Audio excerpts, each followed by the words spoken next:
fleshed out career services department who actually, some of their career counselors are trained and experienced in placing students with disabilities.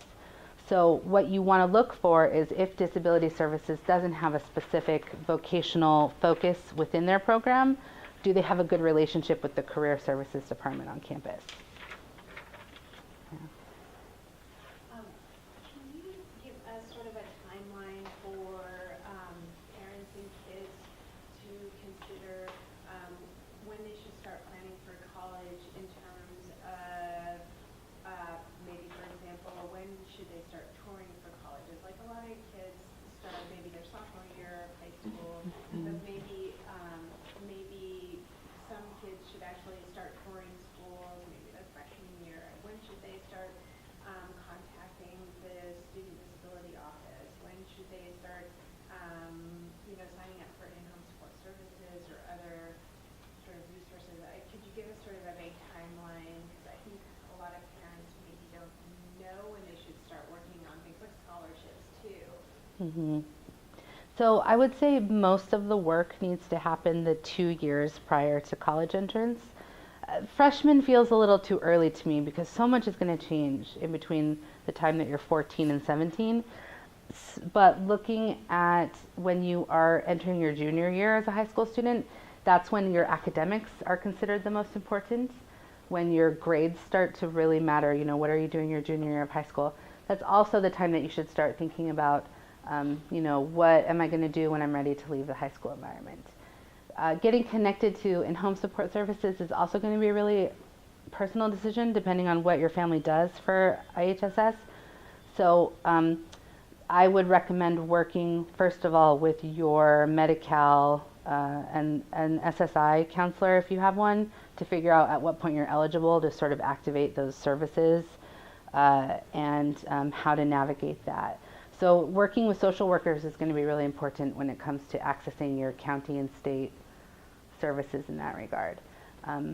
Starting to look at campuses. I see most students coming between their junior and senior year because application season will start the fall of your senior year and you'll know your admissions decision by spring of your senior year. So probably by the time you're a junior, you can start thinking about, okay, when can we make time to visit different campuses? What are the options here? And kind of go from there. What about contacting the Department of Rehab? When should families start doing that? I think that you can become a client of Department of Rehab as young as 16. So around your 16th birthday, you can start to transition to adult services. And the question was how old should you be when you contact DOR? So DOR is sort of an interesting model because they have specific disability services for blind and deaf, but then generalized disability services for physical disabilities and other disabilities. So have any of you worked with DOR yet? Also there are many different branches and each branch has different counselors. So one thing that's cool about California DOR is that every month there will be sort of an open to the public meeting, an information session.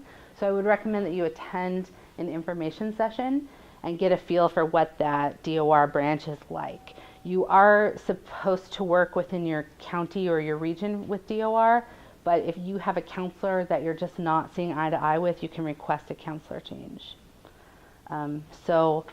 And you can also do that in disability services. Hopefully there's more than one disability services professional at the university. And that's a really good question too when you're looking at universities, how many staff are there? Because it's such a subjective and singular experience, knowing that you have room to change course is, I think, really important. Do you have a checklist that parents and students can view to sort of make sure all their ducks are in a row and they're contacting all the right organizations and agencies and talking to all the right people at school? So the question is, do we have a checklist to make sure you're doing everything you need to do? And the answer is no. Unfortunately, there's just no checklist. I mentioned earlier, I've seen some high schools have transition planning built into the last year of IEP.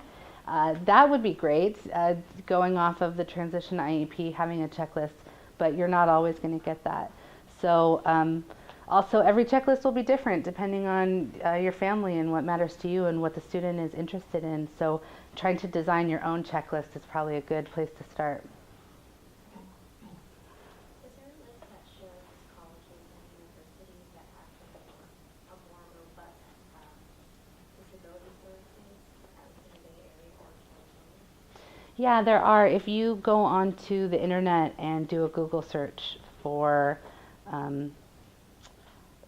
colleges with robust disability services programs, you'll see some very typical ones. Berkeley is famous because it's sort of the birthplace of disability services in higher ed. But they are a very big school, and so looking at their website, you can see that they have so many different services that you'll want to make contact with them and see what it's like. In general, public universities are going to have more robust systems. Also, community college is not a bad option at all. In fact, sometimes the California community college systems have wonderful disability services because they have the resources and they have specialized assistive technology labs. And so looking at also what the community colleges have is a really great place to start.